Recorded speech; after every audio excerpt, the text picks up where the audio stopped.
All right. Welcome back to IT Security Labs, and thank you very much for joining me tonight. We have yet another attack and detect lab. In these labs, we try to hack a system and then show you what that looks like in intrusion detection system. Every single week, our main goal is to learn one skill or two skills that makes us better hackers and also better defenders. So thank you all for joining. I see BT and Mike are here. Thank you for being committed and joining. I decided to have this format here so I can break down what to expect tonight. I might have some rabbit holes and things like that, but the main goal here is we're going to enumerate a website and we're going to identify what is known as a tab nabbing vulnerability. Tab nabbing vulnerability is going to be something that is the biggest takeaway from today. We're actually going to know what it is, we're going to know how to detect it, and also we'll actually track down if you ever have a vulnerability that was exploited in your network. I'll show you how you can track it down in your intrusion detection system and verify that indeed there was a tab nabbing vulnerability that led to a compromise. So after that, we're going to weaponize it, get a reverse shell on the system, which is really awesome. And also, we're going to do some lateral movement. After we get into the system, we'll get in as one user. Then we need to find out, okay, how do we then get to better privileges? So we'll go from one user to another using simple permissions in group memberships. Then, of course, we will do privilege escalation using Vim, which is the easiest part. My favorite part of the day is going to be tracking down all of these things here in Security Onion. We're going to go and start asking questions. What did we see as we were doing these vulnerabilities? And what should we have seen? And then, of course, we can try to track down things and be better at understanding things. Why should you be listening at me? Some people usually struggle with this. I have an OSCP, CISSP, and a few other certifications. I've been in the industry, IT, for almost 10 years now. This is my 10th year. And I started at help desk, like a lot of people, and it became a system administrator, network administrator. I'm a big fan of the network. I love networking. So at the end of my stream, I'm going to end with Wireshark because I do love to see network packets. That's what I enjoy. So we're going to see that. I work as a cybersecurity engineer, and this is our network diagram. We have Security Onion right here and a Kali Linux machine. All we are doing here is mirroring the traffic that is going to this environment here to Security Onion. So our victim machine resides somewhere in here. We know the IP address because we were given the IP address as part of a pen test or whatever scenario you want. But we're going from here, attacking something that's sitting in a ESXi machine. Then, of course, we are seeing everything in Security Onion. This is very important for you to understand because as we do the attack and we go to Security Onion and I'm showing you the packets and you're wondering, oh, how are we able to see it? It's a layer 3 switch that is mirroring the traffic. It's wonderful. Encourage you to set up your lab this way. All right, enough of this talking. Let's go back and I'll do a quick intro. This is my Security Onion. It's actually working. I verified that it's sniffing traffic. And our machine is running in VirtualBox inside of that environment. So now that we know our Security Onion is up and running and it's actually working, we can go and start our attack. First, we have a victim machine that is running on 192.168.38.36. Forgive me today if I start messing up 38 and 36, a little dyslexic here, but that's where DHCP put us. This is our victim.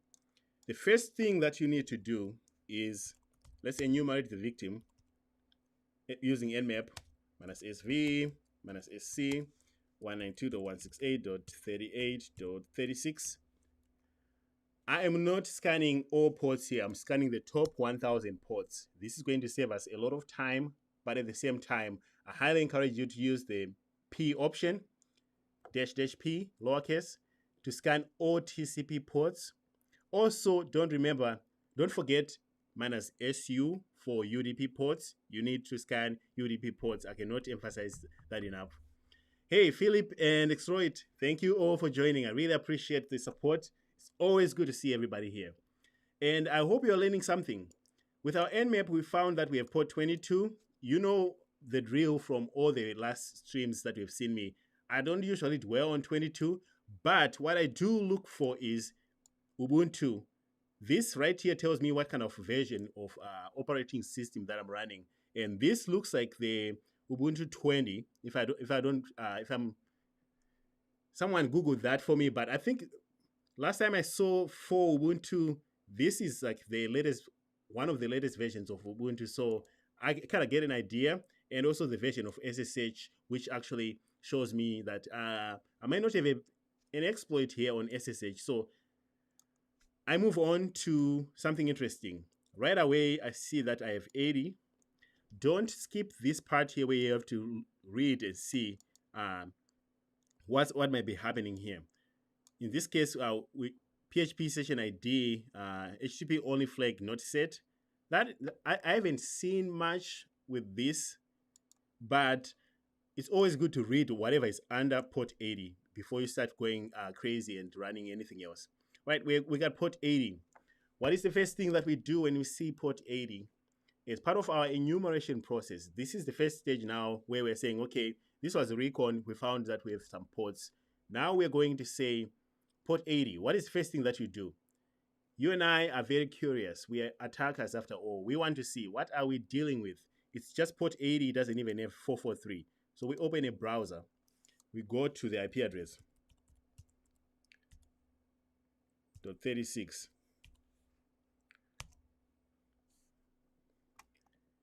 And one thing that we will be very excited to see is a login page. As an attacker, if I see a login page, I get a little giddy and excited. That means that I don't have to find it. It's right there in front of me. And a login page that actually comes with sign up now is even better, because what that means is we get to sign up and we get to sign in. That's nice. But what do you do when you are faced with a login page? That's actually the first thing that we need to ask ourselves. Well, first, I would probably just do something silly like admin password. What I'm doing here is I'm just observing, how does this thing behave? Invalid username or password.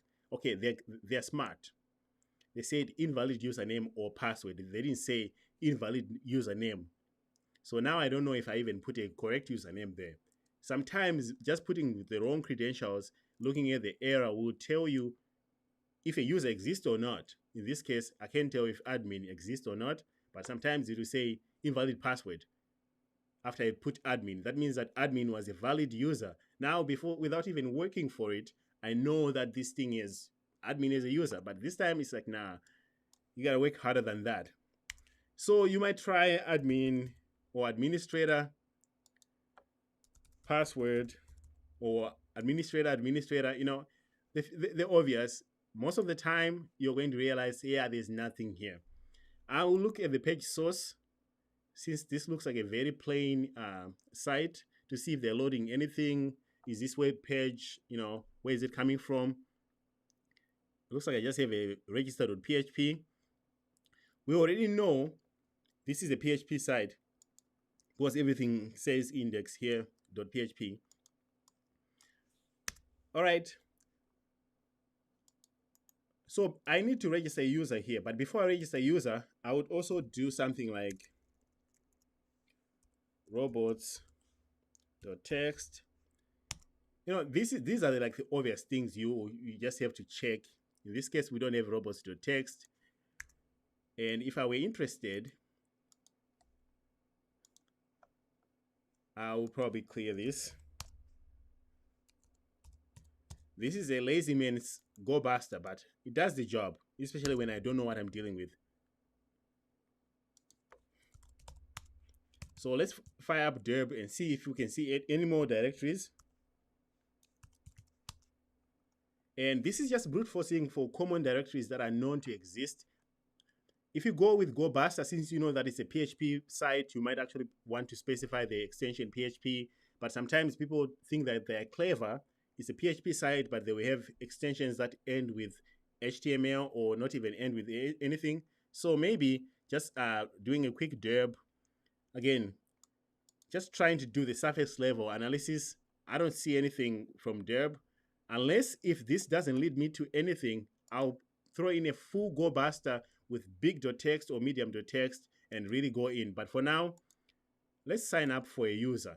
So if I have a site that is asking me to sign up for a user, I sign up for the user first before I go crazy with this directory size. Oh yeah, and Mike is right. We need to check for simple SQL here. This is what we covered last week.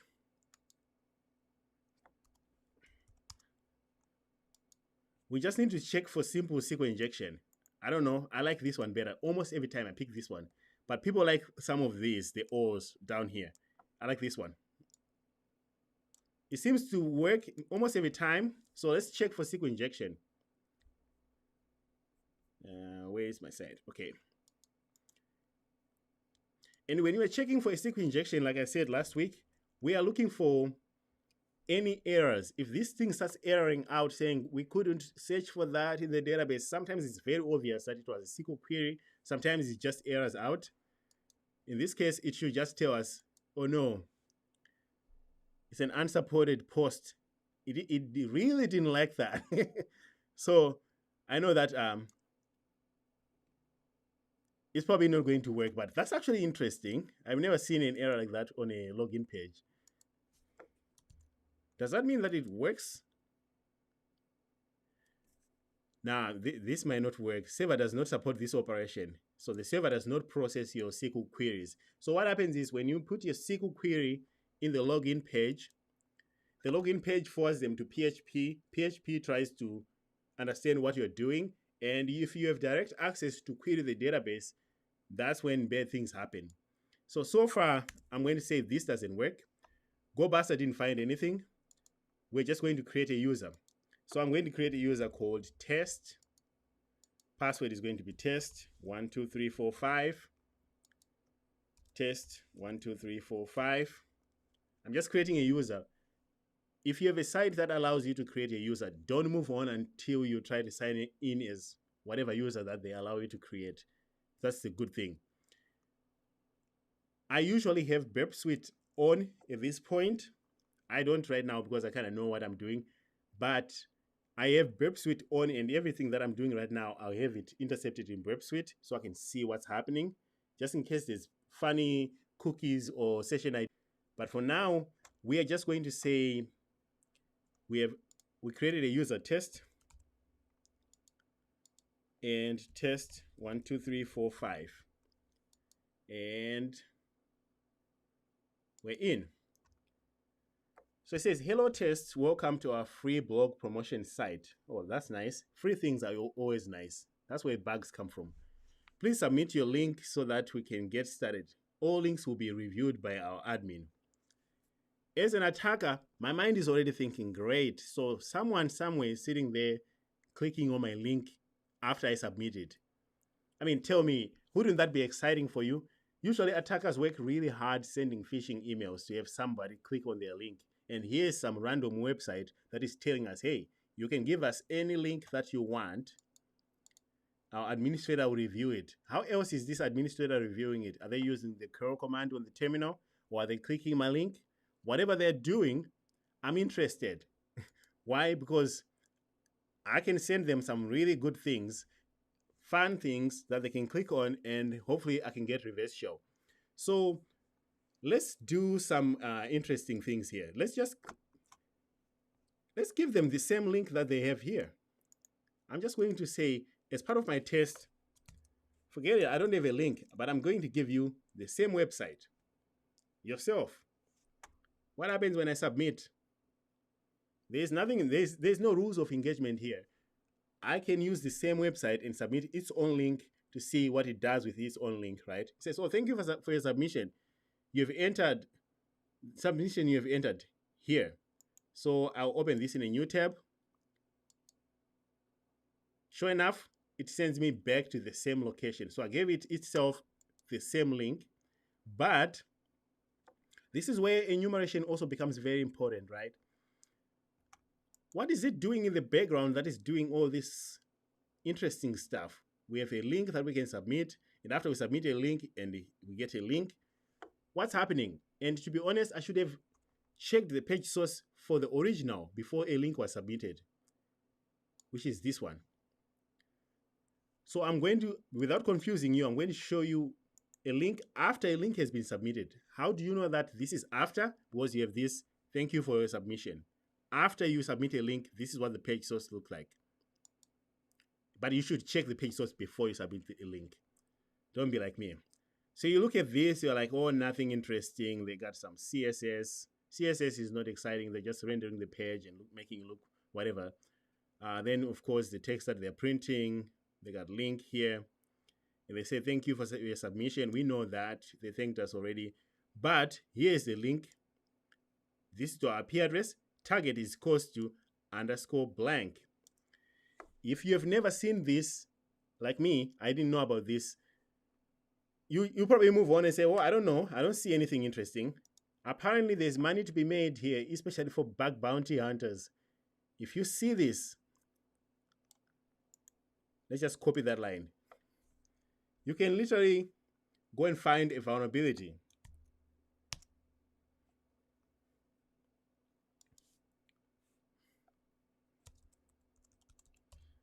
I'm just trying to oversimplify here.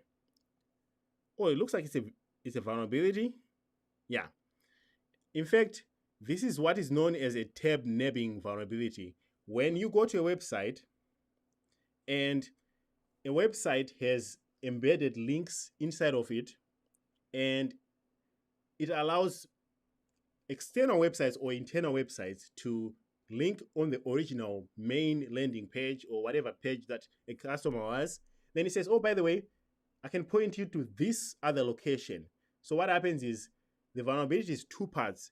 One, it's linking to external pages, which is not a big deal, but it's a big deal if by linking to external websites, it has the target is equals to blank.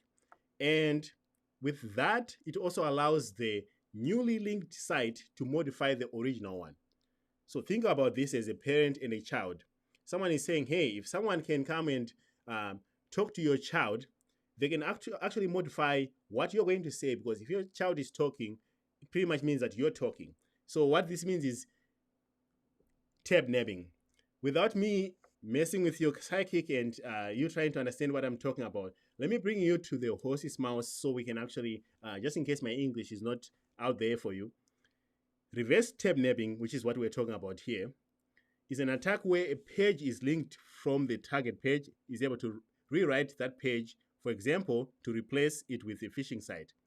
So if you have a link on your main page that people can click on, and if people go to that new site, and if the new site has the ability to modify the original one, bad things can happen.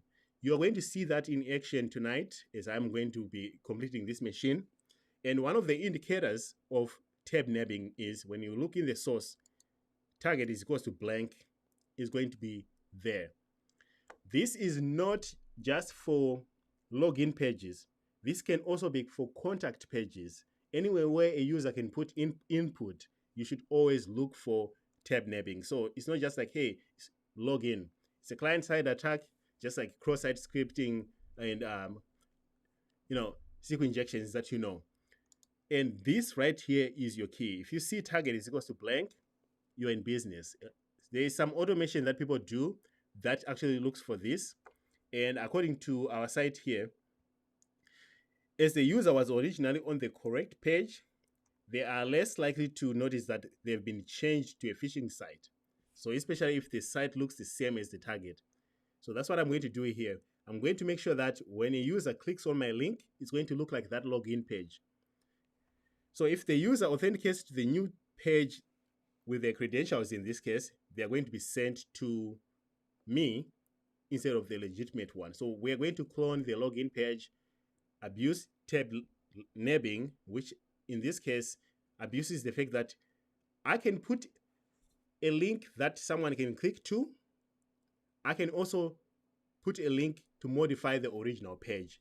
That's exactly what tab nabbing is. So if you ever go for a bug bounty hunting or pen test and you have login pages, always look for these low-hanging fruits. I know some tools will find this for you, but we'll do it manually here. So here's what happens. We have a legitimate page. we can put a link on that legitimate page that will go to our malicious page. Then our malicious page will change what the original page will look like. And here is a few things that will work.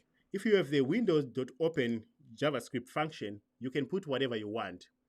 What do I mean by that?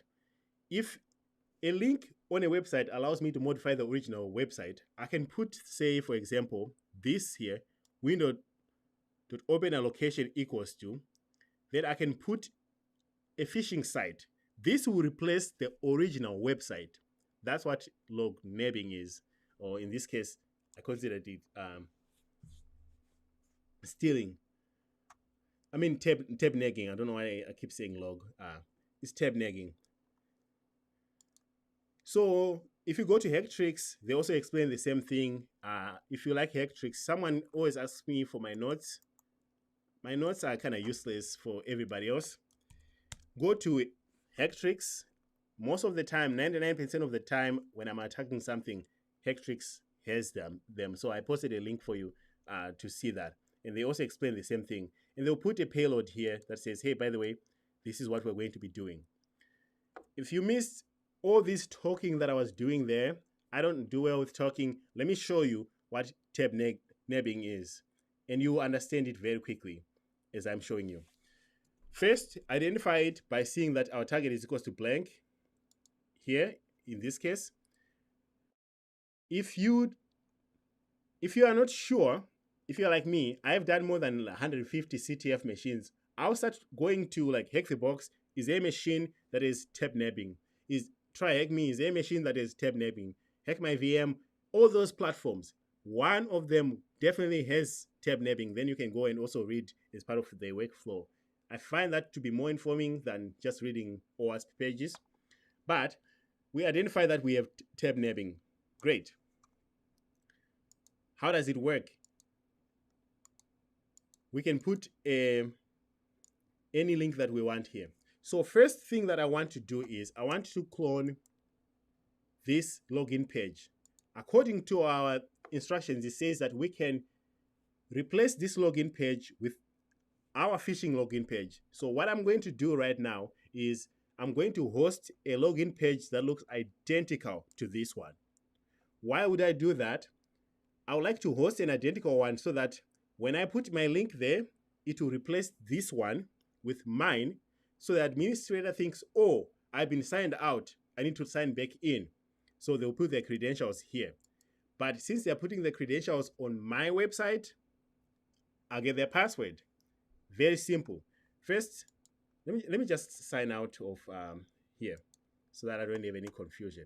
I'm going to clone this login page because that's what the administrator is going to be used to. So let's go here.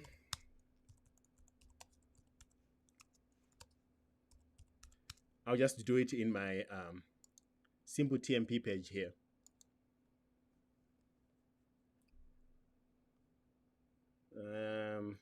Why is this spinning? Is Ali back? All right. So I'm going to say, I think I can do that.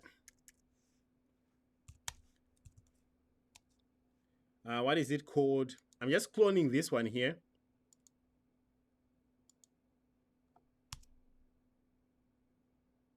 I think it's index.php.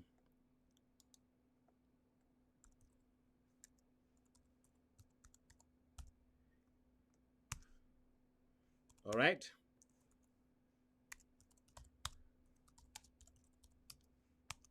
What do I have right now? I just have the login page. So if an attacker is redirected to the one that I'm hosting, they'll not even think twice. All right. Next, according to our documentation here, we can create a malicious.html. All right, I'm just going to be lazy here. I'm going to call it the same way. We need a malicious.html, then we need a malicious redirect.html. So what can we do?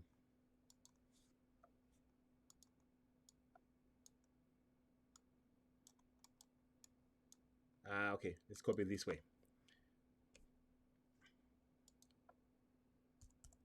In this case, let's call this one bad.html. I'm naming it bad because I don't want to type the word malicious. See how efficient I try to be? But I'm going to put the same code in here. Okay, this is my bad.html. This is what I will give the website to ingest as my link. So I'm going to put my IP address of my Kali here. It's going to be 192.168.38.71. We need to verify that. But when it's coming back to me on this one, I would like it to go to index.html. And I'm going to pause here. I don't want to lose you. I'm going to pause here. If you have never worked with HTML, what I'm doing here is very simple. I cloned index.html from the website. I'm going to have a new link called bed.html that if it's clicked, it will refer the attack back to mine. It will actually replace the original page with mine. What's going to happen here is the the administrator is going to see index.html that looks identical to this one. They're going to think, well, nothing of it. They're going to put their username and password. They will be redirected to this IP address, 71. It will host the same thing. Someone with a clever eye probably thinks, wait a second, you changed the port to 8,000. If someone is looking at the URL, they'll be like, yeah, why am I going to put 8,000? I'm going to assume they're not looking for that. I'm just going to leave it to 8,000 here. But this bed.html is going to be my link. When somebody clicks on that link, it will open and replace the original page that they were on with mine. The administrator is going to be like, whoa, what happened there? And they will actually click. So let's sign in.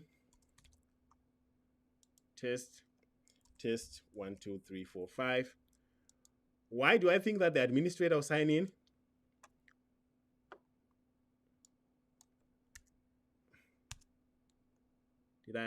Did I mess with my site?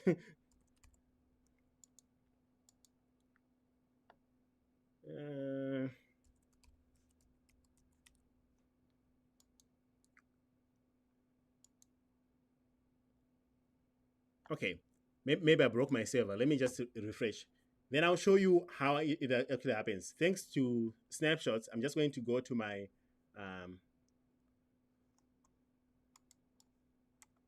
VirtualBox and reset this thing. I don't know why it broke it. But when we sign in, we should now be able to see what happens as far as like the redirect. So I don't want to confuse you by trying to fix that error. I'm just going to revert it to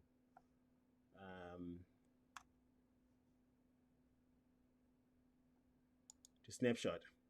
Give me 1 second. And while it's reverting, I'll show you what we have seen so far. I'll show you what we have seen in Security Onion.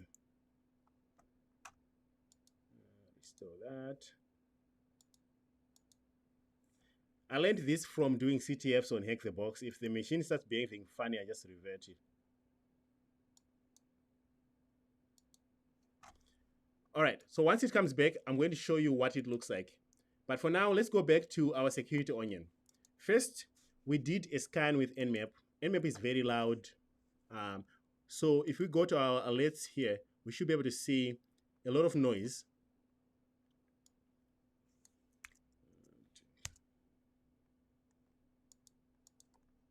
It had signed me out. How do you know that it's Nmap? And here is the indicators, the ET scan. So if someone is using Nmap to scan your network, you're going to be able to see right away, like, oh, a bunch of ET scan here. Somebody was scanning this thing. That's how you're able to see. We don't see a lot here because we only scanned for the top 1,000 ports, and we only triggered a few Suricata rules in this case. That's what we did. We didn't trigger a lot. If I did a full TCP scan, you will actually be able to, you wouldn't be able to see, you'll be able to see a lot here. So that's the first interface. If you have never worked with Security Onion, this is what it looks like. If you go to the Kibana page, which you can just right click here and open in a new tab, you should also be able to see from here your traffic, and it will show you, like, the distribution of, like, the network, what is the most traffic that you're seeing. And when you're using here this data source, you're looking at, okay, who is the biggest one and why do I have most of that traffic coming from there? In this case, we have a lot of connection events, we have a ton of DNS, and I just filtered by network. So it's a lot of network traffic, as you can see, and I'm going all the way, and here is when we were scanning. This can be used as an indicator of compromise. I mean, why all of a sudden, this is our baseline. If you've never heard of a baseline, that's what looks normal on a network. We have 700, under 1,000 events at any given time, and all of a sudden, boom, we have 9,000. Someone should be walking up here. One of those defenders, the blue team, SOC people, someone should be like, wait a second, what's happening here? Someone doing updates, someone reaching out where we shouldn't be. And you should be able to monitor these spikes. Just simple alerts based on volume should tell you that. You can interact with the data directly by just going to the Discover. To go to Discover, you click up here and you go to say Discover. And when you go to Discover, it will give you raw data. You can tell that this thing here, again, is normal behavior, and then a spike.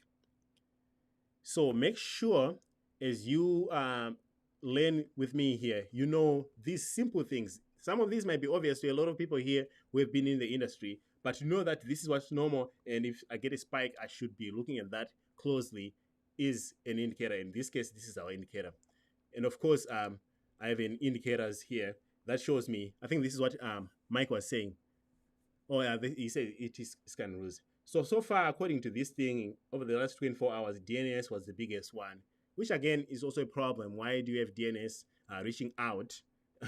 You should also think about that. But that's what happened so far.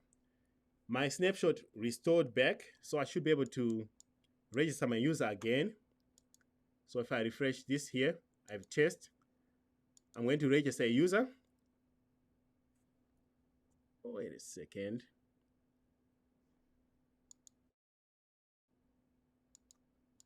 Let's go to a new one. All right, I'm going to register a new user here as test. Test 1, 2, 3, 4, 5. Test 1, 2, 3, 4, 5. Submit. All right, then I'm going to say test.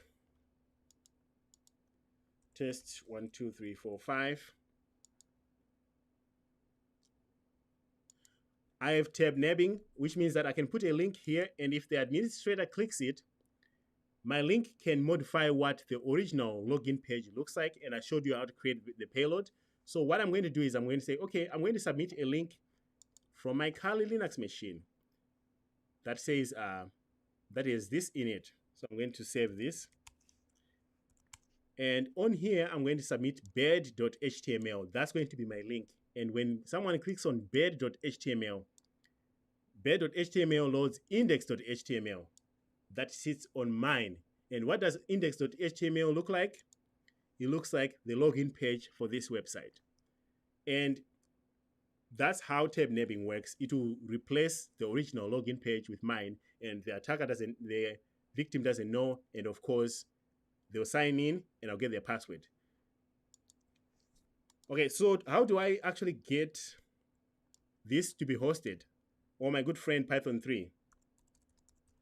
Python 3, the module is http.server on port 80 first. On port 80, I'm going to host bed.html. But I'm also going to host index.php on port 8080, because that's what I put in bed.html. Okay, looks like I have an address that's already in use.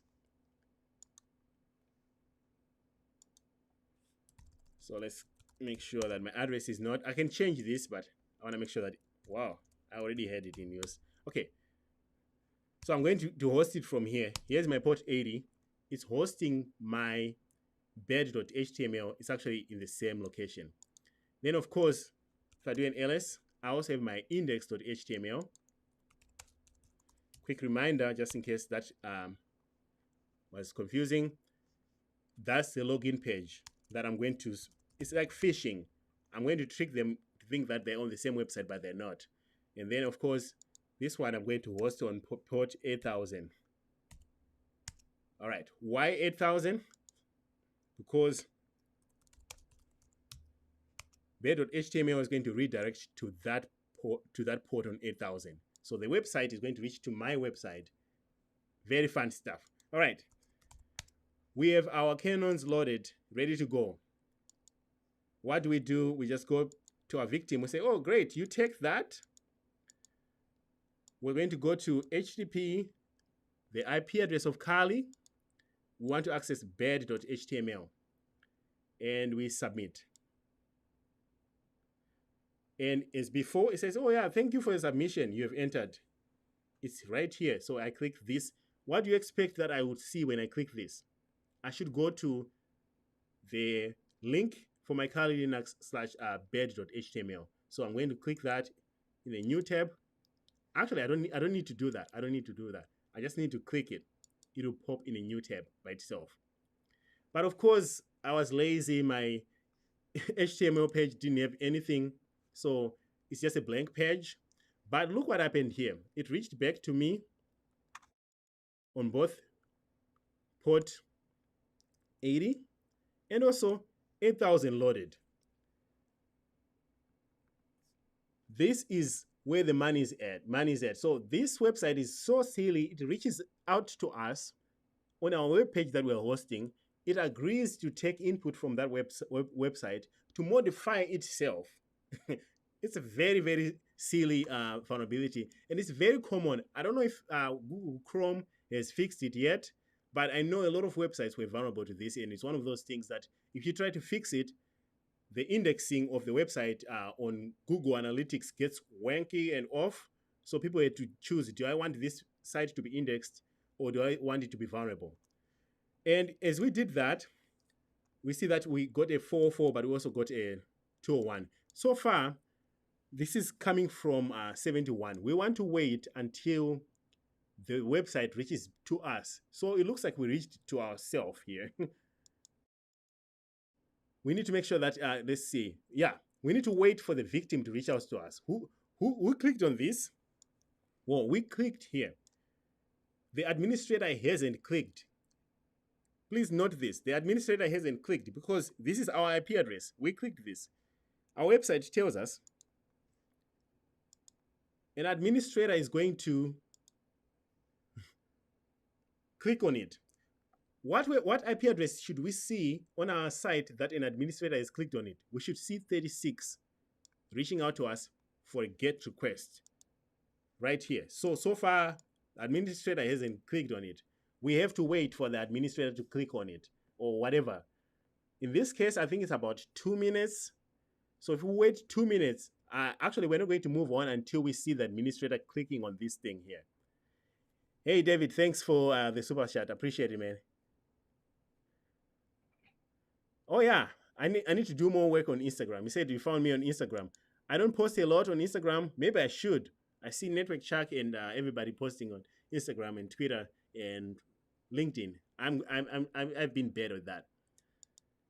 All right, so if we wait 2 minutes here, it should actually reach back to us.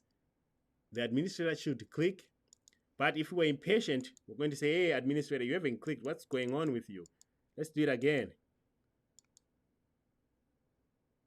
Yeah, what's up with you, administrator? You're not clicking on my link. Then we can wait. It's just 71. So why am I hosting both?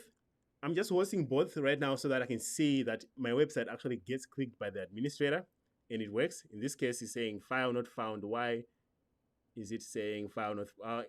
It was here. Okay, this happens. That's fine. The only one that matters is from the administrator. So we have to wait about 2 minutes. Oh, there we go. I was going to do something. It's good that it showed you right here that the administrator finally reviewed. By reviewing, meaning they just clicked on my link. Well, bad on the administrator, because when they clicked on my link, did it load mine? Yes, it did, because I can see it here. It's complaining that it's unsupported. I don't care though. It's just that when they clicked in, they were redirected to my login page. That's what this confirms to me. I'm okay with that. It's a login page after all. So I'm going to change strategies. Instead of me confirming here on port 8000, I'm going to say netcat minus lvnp on 8000. I'd like to see what they did. That's what I'm just going to do here. I'm going to say, hey, netcat, let me know what the administrator does when they click on my link. And here I'm still going to be hosting on port 8000. I like a clean one.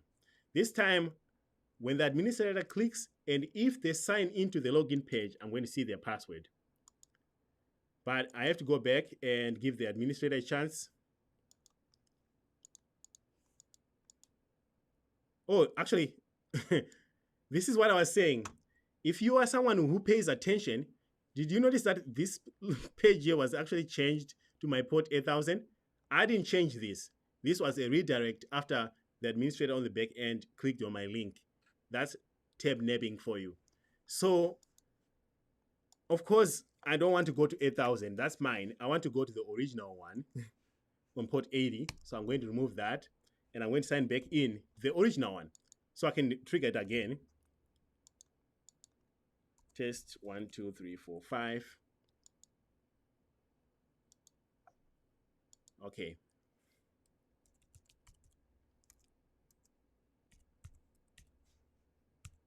I think there's some caching going on. So I'm just going to go to the original one. Let's see what it does. All right, I'm still signed in. So I'm going to say, hey, admin, let's do it again. That was fun. But this time, I want to see if you actually sign in. And then I visit the link. And I come back. Oh, guess what? This is why you want to create new links. The admin actually visited us while we're doing that. Did we catch anything here? Yes, we did with our netcat. What did we catch? The admin visited our website. They logged in, and these are the headers for the page that they did. And as you can see, they signed in as Daniel and the password of this. This is their password.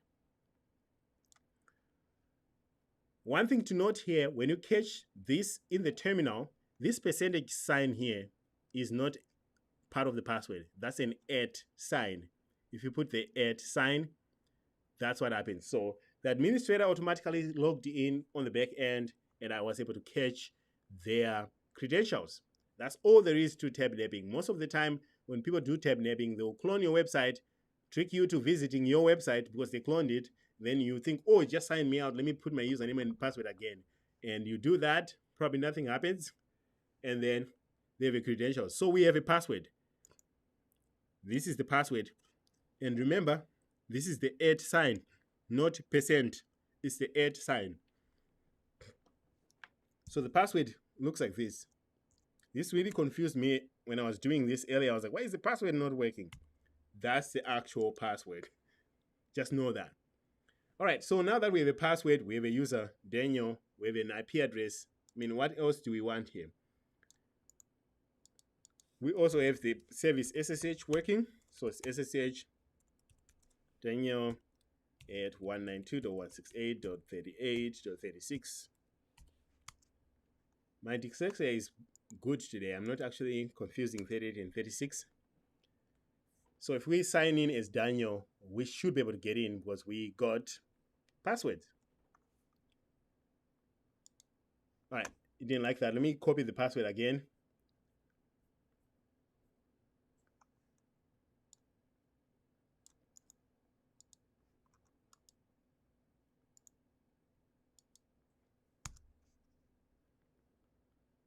All right, and once we sign in, then we can start doing the fun stuff, right? We're in as Daniel. That was tab nabbing. And if I confused you, watch this video again, read the OWASP documentation. But it's pretty much, if the main reason here is, we'll talk about mitigation later, but the first thing is, do not allow external websites that you link to on your website to modify the web pages on your website. That's a fundamental thing here. If that wasn't allowed, this will not be happening. And there's a few solutions that you can follow, and if you read the OWASP documentation, it'll actually show you. First thing that I do when I have a password is I say sudo -l because I have a password, and I'll paste the password. Can I run anything as sudo? Oh, they say, nah, you can't. Do I have anything in my home directory? No, I can't. ID, I'm looking for memberships. Oh, I'm part of administrators. This usually doesn't happen that often. So if you find yourself as part of an administrator or even a Docker group, now you know this thing is running Docker. In this case, it's saying, hey, you're part of the administrators. The logical thing for you is to say, well, I'm a member of administrators. What can I do as a member of the administrators? You can search for any file that you have access to because of this group membership. And I just have a simple command here that you can run.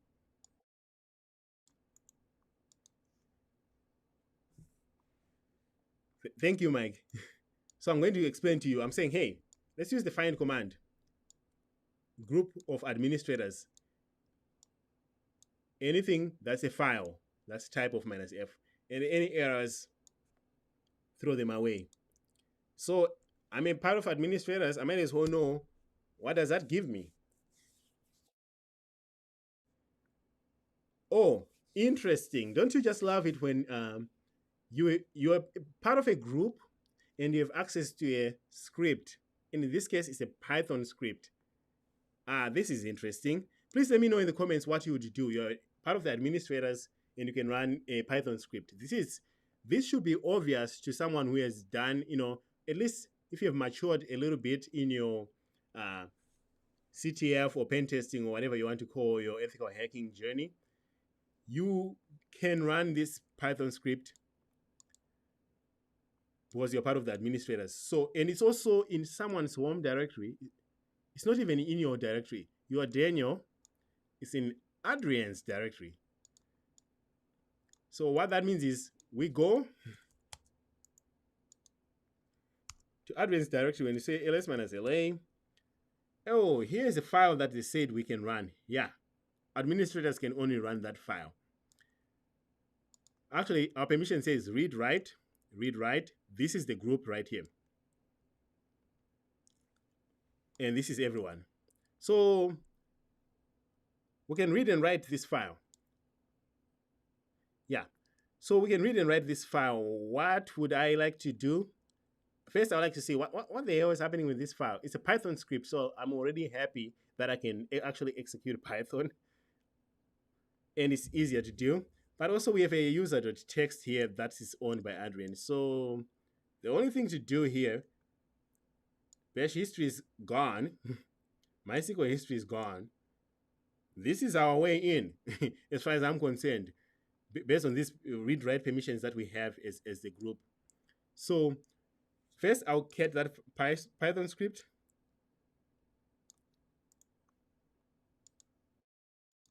What is it doing? I don't want to be lazy. I want to know.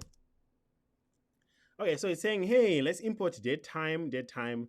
When somebody does this, they're probably just dealing with logging and they want to put the correct time. And they're importing requests. So they only have two things that they're importing here. Yeah. Someone says insert stable shell. Yeah, we're going to try that. So for now, it's actually saying, hey, get a request from localhost. If we get a 200, we're going to open site status.txt. So we should have a file called site status.txt that we're logging to. That's what they're doing here. And they're logging the time in this format.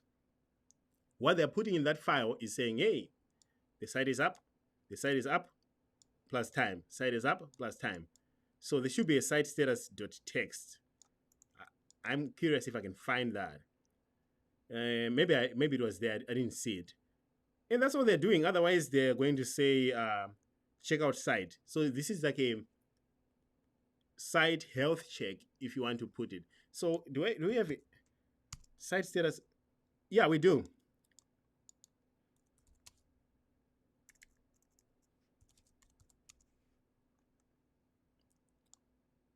We can read that according to our permissions. So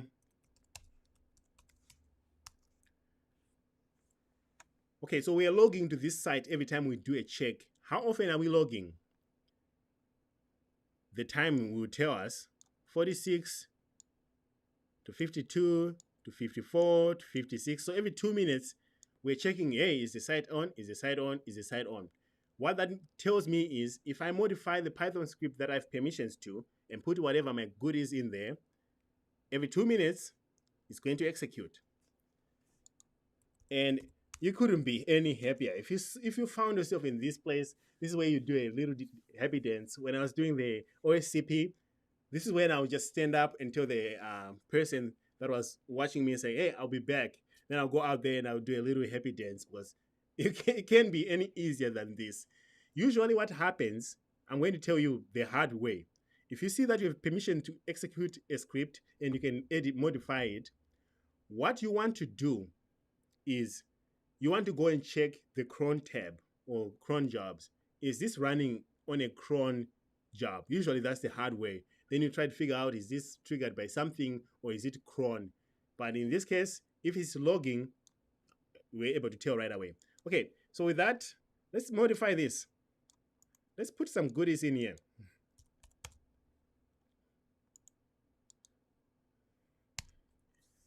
You have a few options with Python, and the easiest one is, let's just use the OS. Let's use the operating system. Let's leave off the land here. Let's import OS. Then, of course, we can just say os.execute, or in this case, actually, I have it here. We want to say, let's run bin bash. Or first, let's determine what our payload should look like.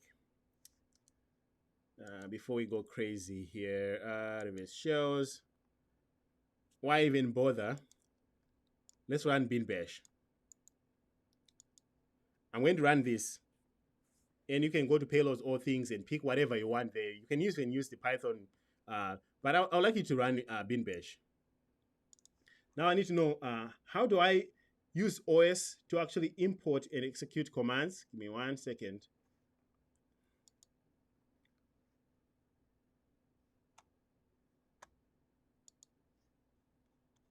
I just need to go and say, hey, operating system, if somebody knows that off the top of their head, let me know. I know it because I have it written somewhere here.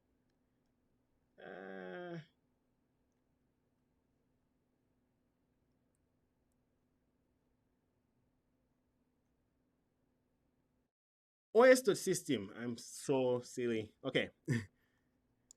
It's OS.system. I'm using the OS module. And I'm saying, hey, OS.system. Let's say I would like to execute bin bash. I should have checked my path where bin bash is on my system. But for now, I'm just going to say it's in user bin bash. Sometimes it's not here. That's why I'm saying you need to know where your bin bash is. In this case, it's in user bin bash. So I would like to say, hey, user bin bash, execute a script somewhere on my system. Or I can say, hey, bin bash, just run a one-liner here. The easiest one that I've seen is I need to go to TMP. Then I'm just going to name it in my temp folder, rev.sh. I don't know. That seems to work. All right. So what I'm saying here, using this OS module, let's execute bash, where bash will run a file called rev.sh. It doesn't exist yet. I'm going to create it. And inside of rev.sh, I can put whatever I want. And that's actually a very powerful place to be. So if you've never modified someone's scripts, this is the easiest one. Mike says, hello, echo hello from the other side. So yeah, I'm going to say, hey, let's run that and that. First, I'm going to verify that this is where my bash is. And also I'm going to create a rev.sh and put all the goodies that I like in there. So that's what you do when you have a script that you can modify that is running as another user. Which bash verifies, oh yeah, your bash lives here. Sometimes it doesn't live here. Make sure you know that. It's not, sometimes it's just in bin bash, depending on your system. Okay, I pointed to my temp folder, so I'm going to go to such tmp. In here, it's empty right now. I'm going to say, hey, by the way, rev.sh. I would like to run my one-liner. But my one-liner, of course, is kind of messed up. First of all, that's not my IP address. My IP address is on 71. And then I also want to make sure that my one-liner is clean. This one will probably not work if it's not ran like this. And this gets me all the time. I forget to do this.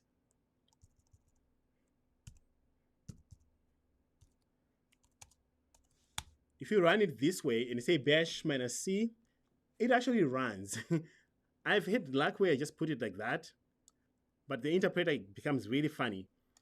And these are like the nuances of, like, you know, ethical hacking that you kind of have to know, like, oh, what are the gotchas? So if I say bash -c and that with these in the quotes, I'm listening on 4242. So I need to go here. Naked -lvnp 4242. And if I save this one, I don't even need to change the permissions because I put that bash -c in there. If I didn't, then I need to make sure that this is an executable. So what's going to happen here?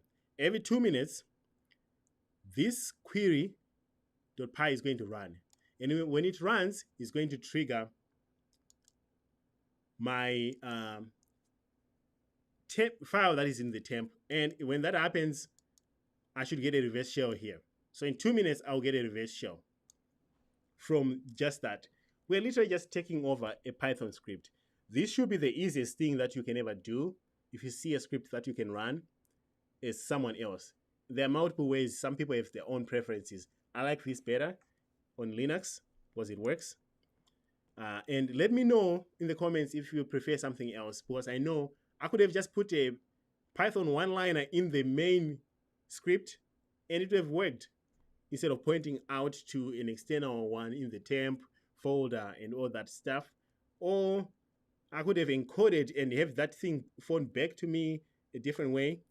But for now, this is what we have. In 2 minutes, we should see something interesting. Cd home. It is. And all this work here, this is what is called lateral movement, where if this works, we will not even be root, we'll just be this user Adrian, because he's the owner of this file. So when did it run again? It might have ran. All right, it did run after 2 minutes. And we got our reverse shell. Very simple. This comes with practice, and as you can see here, it complained about some random stuff. I don't care I don't know what it's complaining about. So the shell is probably not as stable. Now we can say catch user.text. Yeah, it's a very unstable shell, and I hate this. This is where I'm probably not going to do this, but at this point, I'll try to put my SSH key in here, then I'll SSH back to avoid all this stuff. But I'll do a sudo -l. Just know what you're looking at is normal with shells that you catch using sketchy ways like I did here. You get doubles. It's not the first time we've seen doubles. Oh, interesting enough, as root, we can run vim. If this is your first time seeing this, that's okay. But we have run into this before. If you are like someone, yeah. Mike says, oh, upgrade it. Oh, maybe let's do that.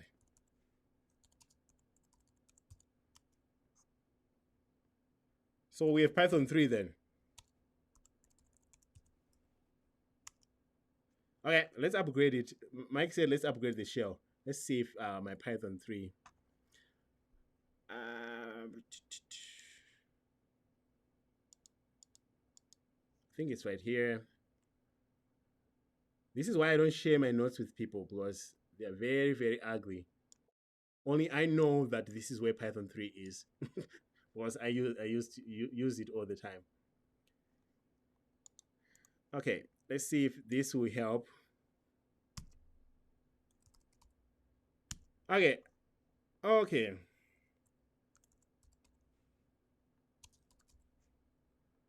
We need to export our term. We need to export our term.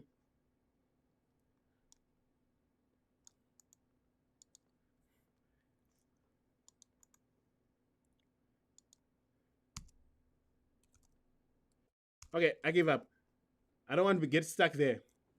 I need to upgrade that terminal so that it looks better. But for now, since I found out that sudo -l say that I can just run vim, this is an easy one. Let's go to GTF4 beans and become root, because we can run vim as root. If you're not familiar with GTF4 beans, it should be one of the places, probably the easiest one. And 90% of the vulnhub and even TryHackMe machines, we have GTF4 beans as a reference. And also the OSCP GTF4 beans will probably show up there. Does anyone know what GTF4 beans stands for? I think I know, but this is the website. You go here and say, hey, yes, I found something that says VimWorks. And it says, oh, how did you find it? It's a sudo privilege, because we said sudo -l. So you click on the sudo file. It says, oh, if you have sudo, all you need to do is open vim and put bin bash as part of your search. No, not search, but closing, and it will give you a shell. So just copy sudo here. The easiest privilege escalation you have ever done. And as you can see, we got a shell. ID root cd /root ls cat root.txt, and boom, we're in. So the privilege escalation in lateral movement, pretty standard things, and I hope if it was the first time seeing them, just practice more. It becomes it's easy. That's what I'm saying. But the tab nabbing, kind of cool stuff. This concludes our attacking section. Let's go and look at what we found. We did a lot of attacking, and I truly believe wholeheartedly that all these people who go around the internet running Nmap and running, GoBust and Dirtbust and Nikto and have no idea, or don't even pause for a second to ask themselves, what does that look like on the network? What does it look like when you send packets in HTTP and you modified the path, right? This is the point where we start answering those questions. We did some cool things, great, but you owe it to yourself and whoever owns the system that you're running all these commands a favor to at least have an idea of what you were doing. For that, we have Security Onion. If you go to our alerts, Security Onion was actually listening to everything that we were doing, and it has Suricata intrusion detection and also Zik, also which was known as Bro in the past. And if you look at from this interface, the alerts one, this will show you Suricata events that triggered. Unless if you have a rule for everything, Suricata is going to only tell you the preloaded ones. In this case, in my case, I'm just running the obvious ones. All this stuff here is traffic that I was running. But here is an interesting one. Why am I ignoring everything here? Like I said earlier, I know ET scan, that was Nmap. Nmap is not fun anymore. It's not fun to catch Nmap. It's fun to see something like this. GPL attack response ID check returned. So if you've never seen this, let me show you what it looks like. We can drill down. Now you're looking at network traffic. What happened? Why did this rule fire? First, you can go and actually check what the alert rule is looking for. It's looking for traffic from any network to any network. And the message that it prints is this right here. Pretty much what it prints. And then in the content, it's looking for return for UID, which is the use ID, which we got last time. So this shows me that, yeah, it's looking for the UID equals to, in this case. So when we ran the ID command to ask like, hey, who am I? That's how we got caught. In the network.decoded, I hope I have some. Now, oh yeah, right here. This is after we got root. The same could have triggered when we typed ID as Adrian. So what does this tell us? If someone lands on a box as an attacker, the first thing that they want to know is, who am I? So in Windows, you're looking for an equivalent of who am I. In Linux, it's ID. And in this case, it's telling us, hey, someone was running ID. And usually people who run ID are people who don't know who they are. Because if you SSH, you don't type ID. If you got in the right way, you don't ask where you are. So that's how we were able to see. And the network did see this. So this is just one packet from all that noise. There is more, obviously.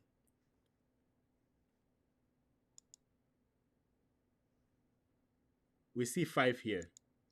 It says low, but just because it could be a command that someone can run. Let's see. I'm checking a random one here. See if we caught something that was different than root.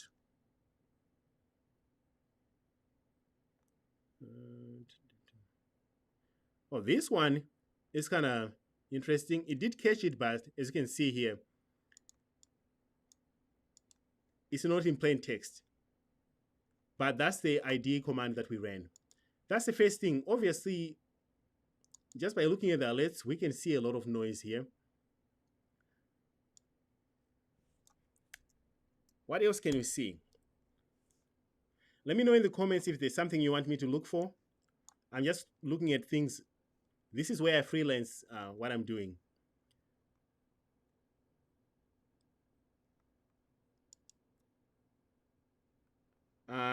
That was this one. Here is a ping. This was ID and it returned. What ping was this? We go and drill down. I know a lot of people love to attack. It's great that you can attack, but we really need to know, at least try. So this is just looking for ICMP traffic. You gotta be kidding me. This rule is likely to be triggering a lot because a lot of pings happen. So if you see someone external coming to any internal and running ping, generating an alert, this is likely to be noisy internally. So it's part of your tuning for your SIEM solution. You might want to look at this one closely. Because it looks like it's just an ICMP one. All right. I'm taking requests. Let me know in the comments. What do you want me to look at? UDP, we didn't deal much with that one. It's the same data, just different way of viewing it. And to go here, you can just go to down here, Kibana, right click, open in a new tab. And you will be able to see. Let's see what my DT say. Let's check for when the administrator clicked on the phishing link. Yes, we're actually going to do that. Thanks for giving me an idea. This is part of like your hunting. Now you know something about this, right? So if you want to check when the administrator clicked on the phishing link, I'll go to the Discover tab here. To make it easy on my system, I don't want to search the last 24 hours. That's just going to be indexing unnecessary data. I would like to search the last, say, 2 hours. This is going to be your Discover page. And to go to it, you just click on the 3 lines here, click Discover. and you will be there. Okay.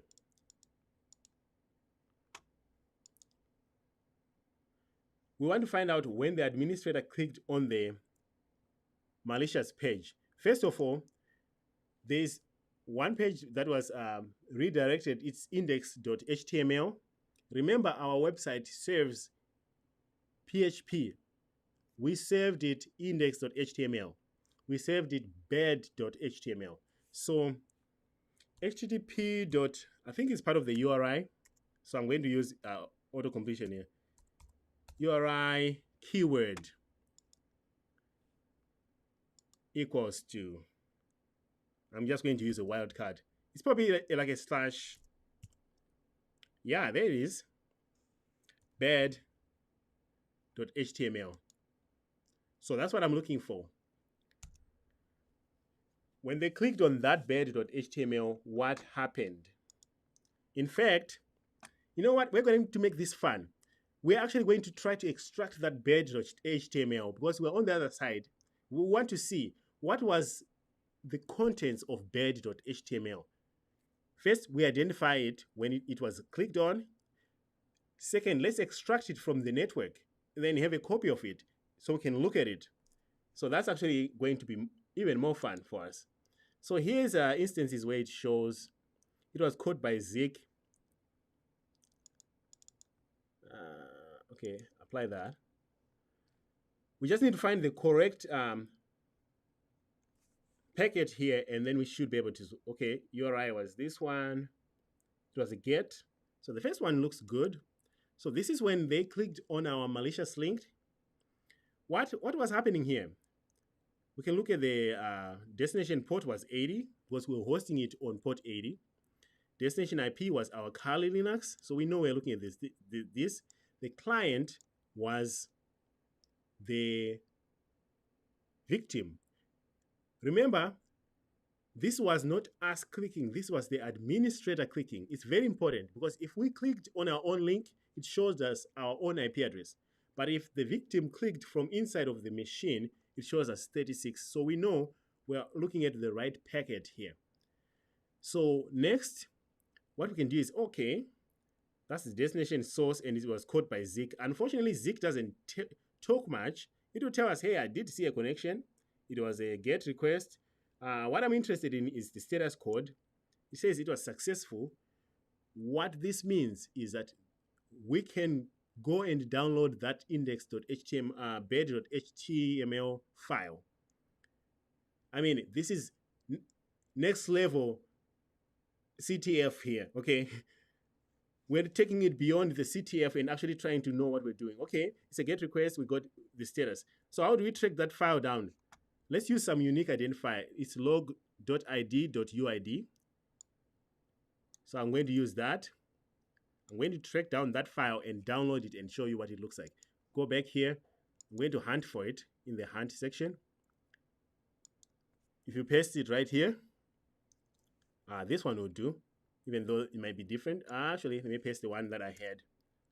So you know that I'm not bluffing. All right, let's hunt for this one. This UID ends in FQE.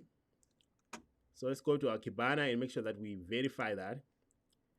FQE. So it's the one that we are searching for right now. All right, it says, oh yeah, I did see. Here is the traffic for this. Oh, great. But I'm interested in this one.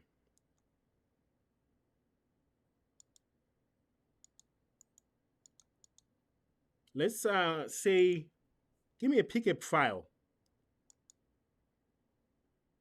I would like to get that index.html so I can actually see. So here's a pickup file. We know it's the same communication to port 80. I would like to download this. Let's open it. Let's look at this in Wireshark. Now we're next level crazy, right? We're going to Wireshark. And here's our GET request. This is when they did a GET request to the website. Okay, here's bed.html. You have seen this before. I want to see what was the contents of bed.html. what was the contents of the bed.html? I mean, this is just a bed and HTML file, so I would assume I'll search for it here. So file, let's export the objects. In this case, it's HTTP object. Sometimes, last week we exported FTP. All right, there it is. Let's save it. Bed.html. You can choose your location on your computer and save it. In this case, it doesn't like it, but you might have to do things like fun business like this, and maybe save it on your desktop or somewhere.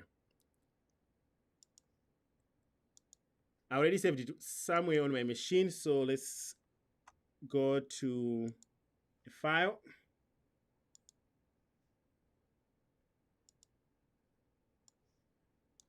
And remember, I created this file inside of my Kali. I didn't have it on this machine that I'm showing you from. Does this look familiar to you? This is the file bed.html, and same deal. So we tracked down the file that was actually clicked on, and we know, oh, by the way, they redirected us to a different IP address. This is not the original IP address that we are hosting. This is not even the original port that we're hosting. And man, we got tricked. That was a phishing campaign, and it succeeded. Well, actually, did it succeed? We don't know that yet. So let's go and check that. We don't know if it succeeded. We know that we were redirected.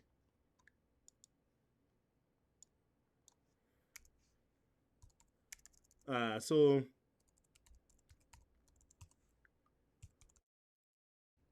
of it, first, let's look destination port of 8,000. Did we go to port 8,000? We shouldn't have any business going to port 8,000. Yep, we did. And what were we doing? We were getting index.html. But we know better. We know this index.html is the one that was hosted here. So we're coming full circle now. Oh, this is the index.html that they made us go to. And if you visit this, it tricked us into clicking on it, and then they got our credentials. All right.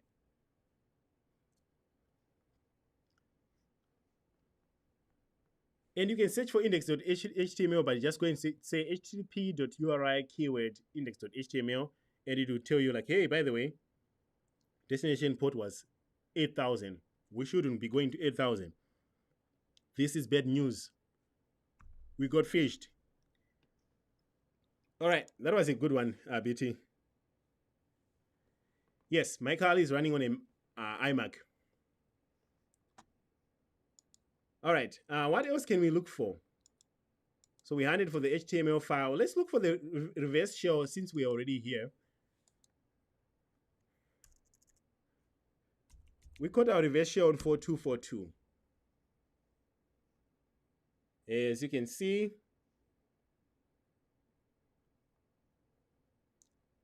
Zik did catch us. 4242 is a terrible port. I should have used a different one. But as you can see here, we can tell that this is how we got a reverse shell. We just have a record from Zik connection that, hey, we did see an event of a connection to 4242. We can do it, and to make sure that we know, is it DST?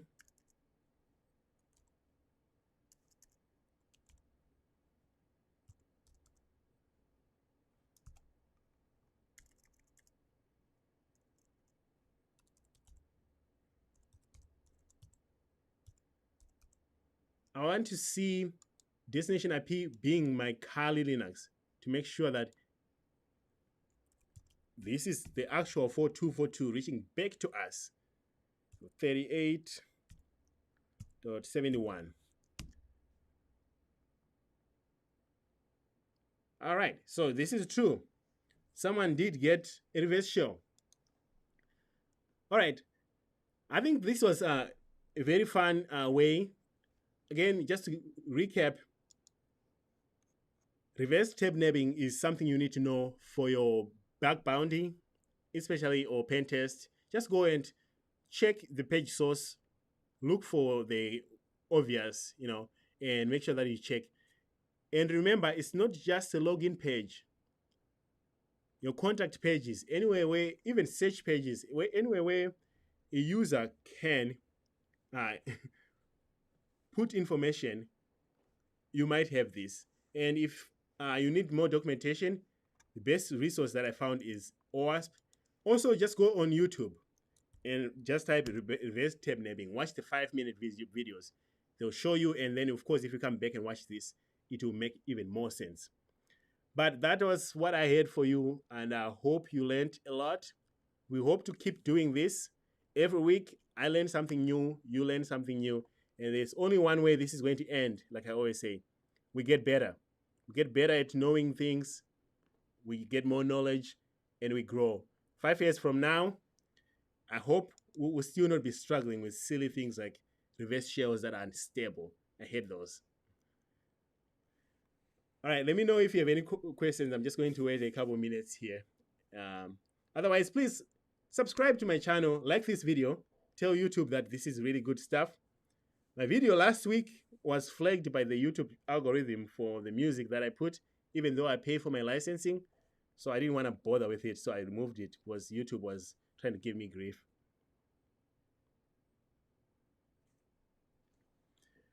All right. Yeah, the last weeks, I can make it public, but I need to put my license for the music that I used at the beginning. Was some people were after me, after the music I put in my intro. All right. I'll just wait a second here, and while I wait, let's go and poke around here.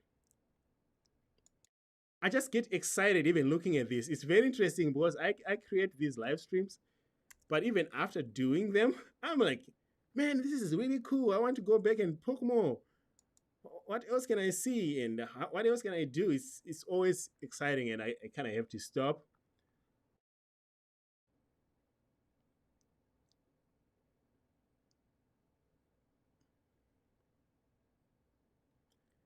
All right. Thank you, everyone. I hope you learned something, and like and subscribe, and then I'll see you next week. Thank you.